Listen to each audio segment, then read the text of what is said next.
Price lord. ಕರ್ತನಾಮಕ್ಕೆ ಸ್ತೋತ್ರವಾಗಲಿ. ಕರ್ತನು ನಿಮ್ಮ ಜೊತೆಯಲ್ಲಿ ಒಂದೊಂದು ದಿನವೂ ಒಂದೊಂದು ವಾಕ್ಯದೊಟ್ಟಿಗೆ ನಿಮ್ಮನ್ನ ಬಲಪಡಿಸಿ ಪ್ರತಿ ದಿನವೂ ದೇವರು ಅದ್ಭುತವನ್ನು ಮಾಡುತ್ತಿದ್ದಾನೆ. ಅದಕ್ಕೆ ದೇವರಿಗೆ ಕೋಟಿ ಕೋಟಿ ಸ್ತೋತ್ರವಾಗಲಿ. ಈ ದಿನವೂ ದೇವರು ನಿಮ್ಮೊಟ್ಟಿಗೆ ಒಂದು ವಾಕ್ಯವನ್ನು ಮಾತನಾಡಲಿಕ್ಕಿದ್ದಾರೆ. ಆ ವಾಕ್ಯವು ನಿಮ್ಮ ಜೀವಿತವನ್ನ ಇನ್ನೂ ಬಲಪಡಿಸುವಂತ ವಾಕ್ಯವಾಗಿದೆ. ಈ ವಾಕ್ಯದ ಪ್ರಕಾರವಾಗಿ ನೀನು ಮಾಡುವಾಗ ನಿನ್ನ ಪ್ರತಿ ದಿನವೂ ನಿನ್ನ ಜೀವಿತದಲ್ಲಿ ಜಯವನ್ನ ನೀನು ಕಾಣಲಿಕ್ಕಿದೀಯಾ? ಸಹೋದರ ಸಹೋದರಿ, ಈ ವಾಕ್ಯವು ನಿನ್ನ ಜೀವಿತದಲ್ಲಿ ಆಶೀರ್ವಾದವನ್ನು ಹೊತ್ತು ತರುವಂತದೆ. ನೋಡಿ, ಈ ವಾಕ್ಯವನ್ನು ಓದ್ಕೊಳ್ಳೋಣ. 17ನೇ ಅಧ್ಯಾಯ 11ನೇ ವಚನ.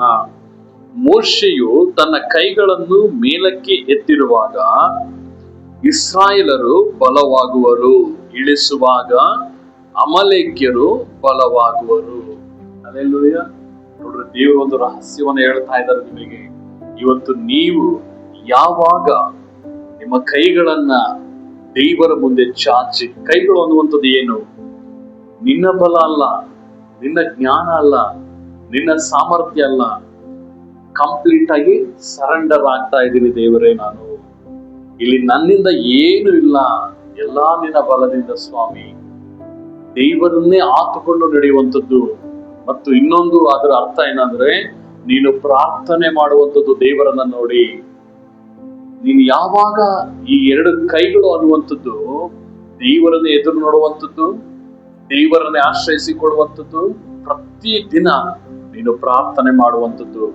ನೀನು ಬಿಸ್ನೆಸ್ ಮಾಡ್ತಾ ಇದೀಯಾ, ಕೆಲಸಕ್ಕೆ ಹೋಗ್ತಾ ಇದೀಯಾ, ವ್ಯಾಪಾರಗಳನ್ನ ಮಾಡ್ತಾ ಇದ್ದೀರಾ, ನೀವೇನೇ ಒಂದು ಮಾಡ್ತಾ ಇದ್ರು ಸರಿನೇ, ನಿಮ್ಮ ಜೀವಿತದಲ್ಲಿ ಒಂದು ದೊಡ್ಡ ಅದ್ಭುತವನ್ನ, ದೊಡ್ಡ ಬಿಡುಗಡೆಯನ್ನ ನೀನ್ ಕಾಣ್ಬೇಕು ಅಂದ್ರೆ ನೀನು ಮಾಡ್ಬೇಕಾಗಿರೋದು ನಿನ್ನ ಜೀವಿತದಲ್ಲಿ ದೇವರನ್ನು ಎದುರು ನೋಡುವಂಥದ್ದು, ದೇವರ ಬಲವನ್ನು ಆಶ್ರಯಿಸಿಕೊಳ್ಳುವಂಥದ್ದು. ನೀನು ಯಾವಾಗ ಆ ಒಂದು ಪ್ರಾರ್ಥನೆ ಮಾಡುವುದನ್ನ ಬಿಡ್ತೀಯೋ, ದೇವರ ಸಮ್ಮುಖದಲ್ಲಿ ಕರಗಳನ್ನ ಎತ್ತಿ ನೀನು ಬಿಡ್ತೀಯೋ, ಎತ್ತುವುದನ್ನ ಬಿಡ್ತೀಯೋ, ನಿನ್ನ ಜೀವಿತದಲ್ಲಿ ಸೋಲನ್ನ ಕಾಣ್ತೀಯಾ. ನೀನ್ ಯಾವಾಗೆಲ್ಲ ಪ್ರತಿನಿತ್ಯ ಪ್ರಾರ್ಥನೆಯಲ್ಲೇ ಇರ್ತೀಯೋ, ನಿನ್ನ ವಿರುದ್ಧವಾಗಿ ಬರುವಂತ ದುಷ್ಟನು ನಾಶ ಆಗ್ತಾ ಇರ್ತಾನೆ, ಸೋಲ್ತಾ ಇರ್ತಾನೆ, ನಿನಗೆ ಜಯ ಸಿಗ್ತಾ ಇರ್ತದೆ, ಎಲ್ಲಾದ್ರಲ್ಲೂ ಬ್ಲೆಸ್ಸಿಂಗ್ ಆಗ್ತಾ ಇರ್ತದೆ. ನೀನು ಮಾಡುವಂತ ಪ್ರತಿಯೊಂದು ಕೆಲಸದಲ್ಲೂ ಬ್ಲೆಸ್ಸಿಂಗ್, ನೀನು ಪ್ರತಿಯೊಂದು ಹೆಜ್ಜೆಯಲ್ಲೂ ಆಶೀರ್ವಾದಗಳು, ಬಿಡುಗಡೆ, ಅದ್ಭುತಗಳು. ನೀನು ಯಾವಾಗ ನಿನ್ನ ಆತ್ಮಿಕ ಜೀವಿತ ಕುಗ್ಗೋಗ್ತದೋ ನಿನ್ನನ್ನು ಬಾಧಿಸಲಿಕ್ಕೆ ಪ್ರಾರಂಭ ಆಗ್ತದೆ, ನಿನ್ನ ಜೀವಿತದಲ್ಲಿ ಬಾಧಿಸಲಿಕ್ಕೆ ಪ್ರಾರಂಭ ಆಗ್ತದೆ, ನೀನು ಮಾಡುವ ಕೆಲಸದ ಜಾಗದಲ್ಲಿ ಬಾಧಿಸಲಿಕ್ಕೆ ಪ್ರಾರಂಭ ಆಗ್ತದೆ.